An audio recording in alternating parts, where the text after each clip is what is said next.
Bienvenue dans cette nouvelle vidéo. Si tu avais vu la dernière vidéo, je m'étais lancé le défi de faire du bikepacking d'hiver. Mais pour ça, il faut camper et j'ai aucune expérience en camping d'hiver. Aujourd'hui, on va vraiment aborder tout ce qui est équipement pour du camping d'hiver. C'est quoi les critères essentiels qu'on doit porter attention. Mais l'hiver, c'est toute une autre paire de manches parce que il y a quand même une notion de survie avec le froid, les conditions extrêmes. Faut pas prendre ça à la légère. Risque d'incendie, là. Dans la tente, oubliez ça. Là. Ça, c'est bon rien.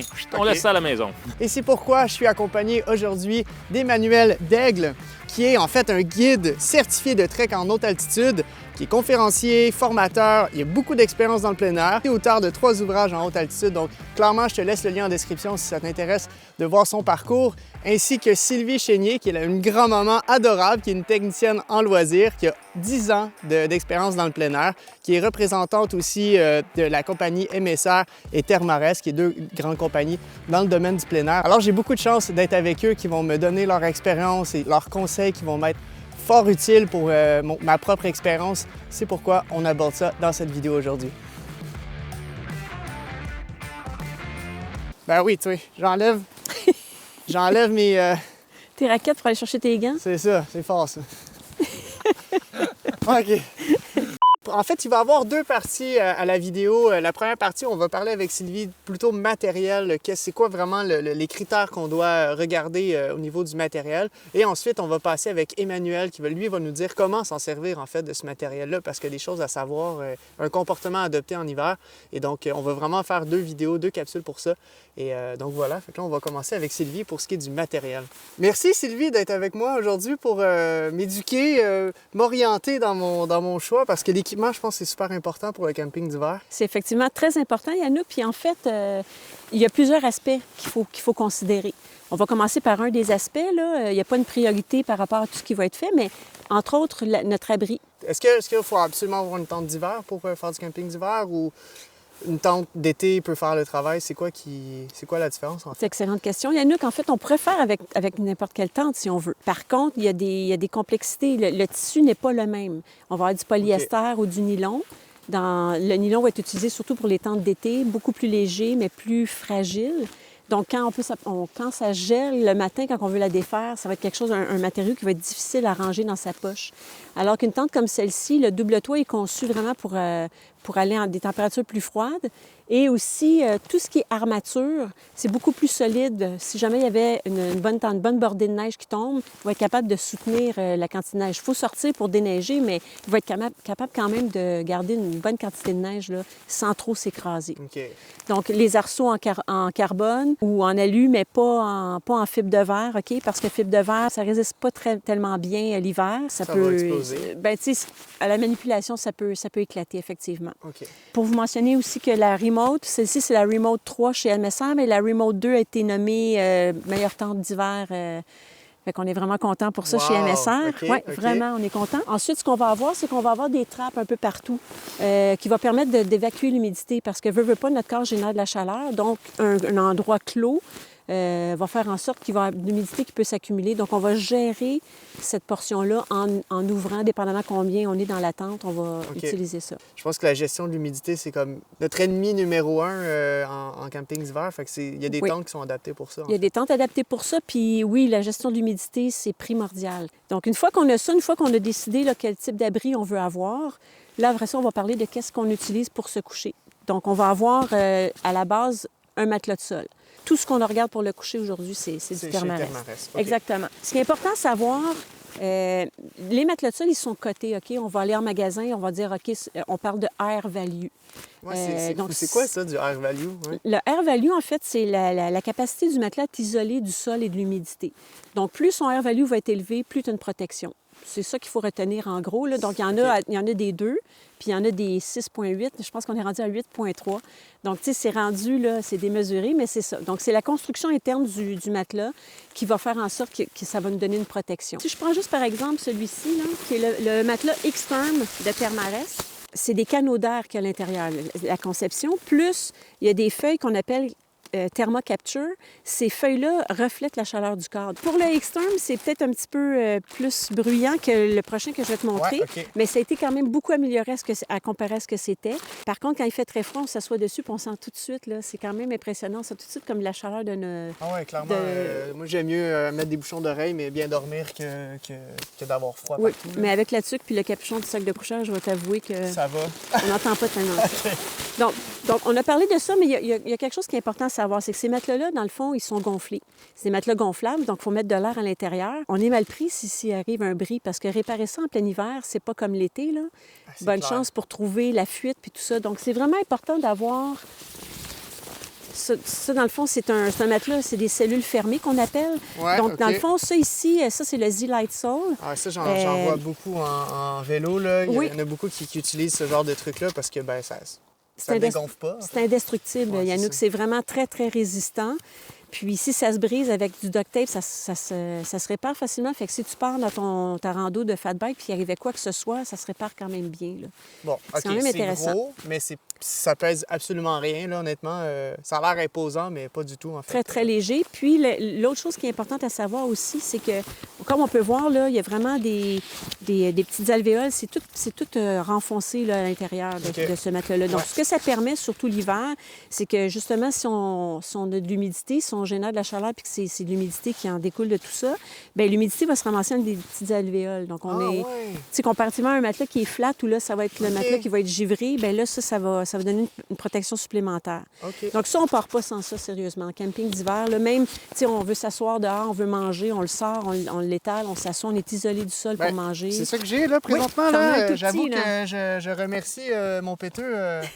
Vraiment, ça fait une sacrée différence. Ça fait une grosse différence. Ouais. C'est tout petit, compact, ça se transporte bien. OK. Oui, vraiment. Mais est-ce qu'on peut juste utiliser ça en camping d'hiver? On peut utiliser juste ça. Il y en a qui utilisent juste ça. Donc, Moi, je suis écoute, un petit peu douillet, là, je me dis. Exactement. Moi, c'est pour ça. C'est ça. Mon âge vénérable de 61 ans, moi, je prends un matelas gonflable. Et j'ai ça parce que s'il m'arrive un pépin, mais tu sais, les personnes qui sont restreintes dans l'espace, qui ne peuvent pas amener plein de trucs, bien, tu sais, tu n'apportes un.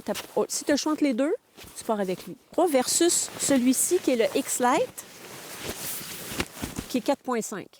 Okay. Donc, il y a une chose qui est importante, on va faire juste ça vite pour le Air Value, c'est qu'il se combine. Donc, si je prends donc si je prends mon Z-Light Sole ici, qui est on va l'arrondir à 2, c'est un 2,1, là, puis lui, il est 4,5.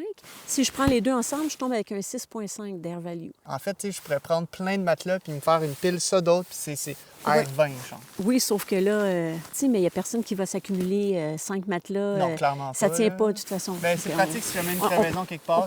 Oui, c'est ça. Fait que là, on a la tente, on a le matelas. Oui, exactement. Il manque quand même des éléments, là. Donc, juste pour mentionner que le Xterm a fini meilleur matelas overall avec Gear Lab qui a fait une évaluation. Puis le X-Lite était juste après. Donc, on a les deux premiers qui sont sortis de la liste. On était contents. Ils savent ce qu'ils font. En 2023, oui. On était vraiment contents de ça. Donc, pour le sac de couchage, en fait, il y a deux options pour les personnes qui veulent utiliser ça. C'est soit en duvet, soit en synthétique. La différence, le synthétique, entre autres, au niveau des coûts, moins dispendieux, plus lourd, plus volumineux. Donc, dépendamment de ce qu'on veut faire, c'est pas à bannir, mais il faut vraiment décider qu'est-ce qu'on veut faire comme ça. Si on veut quelque chose, on est limité dans l'espace, on n'ira pas vers un synthétique. Oui, c'est gros encombrant. C'est plus gros, exactement. Okay. L'avantage du synthétique, bien, si jamais il est mouillé, il ne se taponnera pas, tandis que ton duvet, si jamais il prend beaucoup d'humidité, toutes les plumes vont venir se taponner une dans l'autre, puis ça va faire des mottes, là, ça ne servira plus à rien une fois que c'est très humide. Donc, ton duvet, lui, beaucoup plus dispendieux. Mais les avantages qu'il a, il est plus léger, de beaucoup souvent, et il est plus compact. OK. Ensuite, d'un duvet à l'autre, parce qu'il y a des chiffres qui sont donnés pour chacun des sacs de couchage, il va y avoir du 600, du 650, du 800, du 850, du 900 même. Plus ton chiffre va être élevé, plus il va être volumineux, plus il va avoir une capacité de gonflement. Le duvet qui est à l'intérieur. Le duvet qui est à l'intérieur. Okay. Et là, ce qui peut être paradoxal, il va être plus compressible. La qualité du duvet utilisé va faire en sorte qu'on va être capable de mieux le compresser. C'est pour ça que des fois, on a un sac, 2 sacs moins 6, Puis il y en a un qui va être tout Ultra petit, compact. puis ouais. l'autre un peu plus gros. Ouais. Bien, celui-là, le plus petit, il risque d'être en duvet 800, puis l'autre peut-être qu'il est en duvet 650. Mais là, il ne faut pas faire l'erreur. C'est pas parce qu'on a un 850 qui est plus chaud. C'est pas avec ça qu'il faut qu'on s'identifie pour savoir si le sleeping est plus chaud ou moins chaud. Non, tu as raison, parce qu'il va y avoir des sacs de couchage pour coucher l'été qui vont être en duvet 800. Ce que ça veut dire, c'est que la quantité de duvet va être moins importante dans celui pour l'été, on s'entend, mais sa capacité de gonflement demeure la même. Il va être Donc, beaucoup plus compact qu'un sleeping à 650, par exemple. exactement, OK, je comprends. exactement. Ouais. OK. Fait que je veux pas trop élaborer pour pas mélanger tout le monde, là. Mais c'est à retenir, c'est ça. Donc, sa capacité, plus le chiffre va être grand, plus la capacité de gonflement va être importante. Ce qui est important à savoir avec le sac de couchage, c'est que tu achètes un sac de couchage dans Ride, c'est moins 30. Moins 30, ça, c'est... souvent, il va y avoir plusieurs chiffres que tu vas retrouver à l'intérieur de ton sac. Tu sais, comme celui-ci, là, regarde, tu as le confort, moins 20. Ah oui, on peut-tu Et les limites, démystifier- moins 30. On peut-tu démystifier ça? Parce que à travers les vidéos, là, il y en avait beaucoup qui me posaient la question. Puis c'est vrai que c'est quoi vraiment, là, à quoi on doit se fier comme chiffre aussi pour le... Avec les tests qu'ils ont faits, à moins 20, c'est une cote de confort, ça veut dire que tu vas vraiment être bien. Quand tu arrives à moins 30, ils disent que tu es à la limite du sac. Donc, c'est pas un vrai moins 30 dans le sens où la Non, cote de c'est ça. confort, c'est moins 20.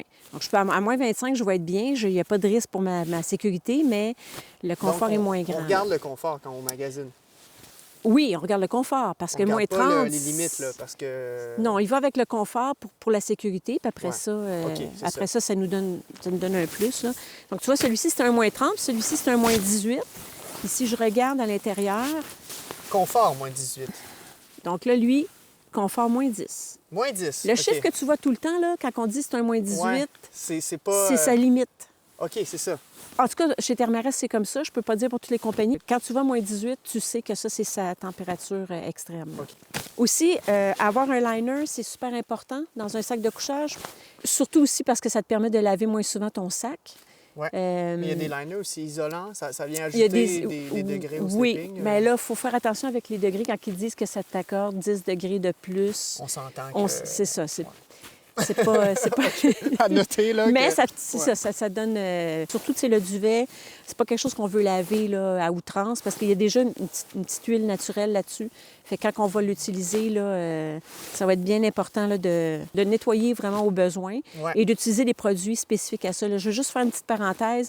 Le savon à vaisselle, le savon, c'est du détergent, en fait. Du Tide ou peu importe, Gain. Ouais, ouais. C'est très dur sur les matériaux de plein air. Donc, il y a une compagnie qui s'appelle Nikwax Ouais. qui vraiment, même Rab, Thermarest, utilise Les ces gros produits-là. manteaux techniques, Les manteaux que tu as sur le dos, là, ils utilisent Nikwax pour traiter leur manteau Ouais. et la membrane extérieure et l'isolant. Donc, c'est vraiment important de prendre des bons produits, là. Mais ça, c'est une parenthèse, ça n'a pas rapport avec le camping d'hiver. Non, mais ben quand même. il faut vraiment, tu sais, on paye un manteau 600, 800, 900 $, ça vaut la peine d'utiliser les bons produits pour les entretenir. Si tu pars en fat bike, là, faire ton camping, là, vas-y avec du Faut que je fasse duvet. Là. attention. Ben, vas-y avec du duvet parce que ton synthétique, ça va. Tu sais, déjà, tu vas t'attendre à embarquer sur le vélo Ouais, et tout. là. ouais, c'est ça. Ah, Ça va être un je suis bon pas rendu contrat. là, mais oui, il va falloir Ça que va je être un trouve le bon moyen. contrat. Ouais. Fait que, tu sais, donc, OK. dans le fond, là, ce qu'on vient de parler, c'est notre abri. Qu'est-ce Ouais. qu'on recherche en camping d'hiver? On a parlé de ce sur lequel on va se coucher. Donc, notre matelas de sol, notre sac de couchage.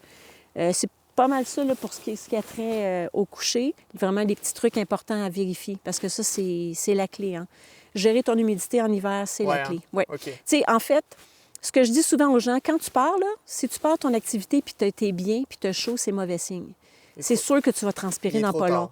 C'est ça. Donc, quand tu vas commencer ton activité, tu pars en vélo, il faut que tu aies un petit inconfort. là. Tu sais, c'est quand même... Il faudrait que je parte en vélo. Là. Si tu te sens comme ça, dans 1-2 kilomètres, là, ton corps va recommencer à tout générer la chaleur, tu vas être parfait. OK. Mais si tu pars et que tu es bien, c'est assuré que tu vas avoir chaud. Puis il ne faut pas que tu attendes de commencer à transpirer. OK. Souvent, il est trop tard parce que tu enlèves tes couches puis ton corps continue un petit peu à transpirer le temps qu'il se refroidisse. Fait que mais ça, je laisse ça... Je vais laisser ça à Emmanuel. Excellent, Ouais, excellent. ouais. Corrige-moi si je me trompe, mais quand vient le temps de faire l'achat d'équipement pour le camping d'hiver, c'est quand même important d'acheter de la qualité parce que je pense que c'est clairement très différent du camping d'été que l'hiver, là. Oui, Donc, en fait, il y a beaucoup de choses, il y a beaucoup d'enjeux en camping d'hiver. Mais l'important, c'est de partir avec du bon équipement. Ça, c'est... C'est la base. On ne fait pas de compromis sur ça, là, c'est sûr. Ouais. OK.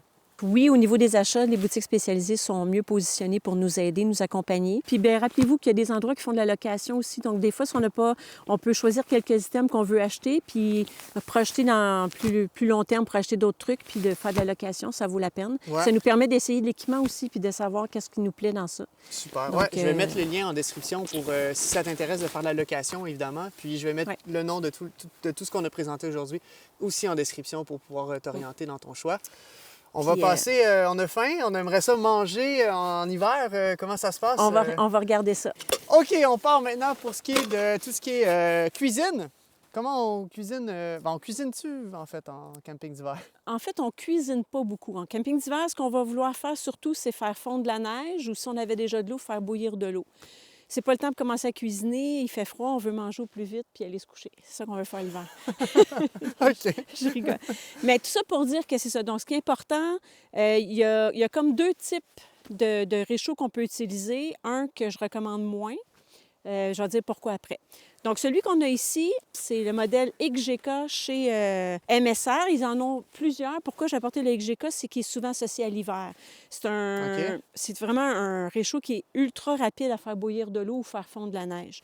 C'est un tank, là, c'est indestructible. On en a un au bureau là, qui date des années 70. Puis, OK, ça fait longtemps qu'il existe, là, ce modèle-là. Ça fait longtemps que celui-ci existe, exactement. Okay.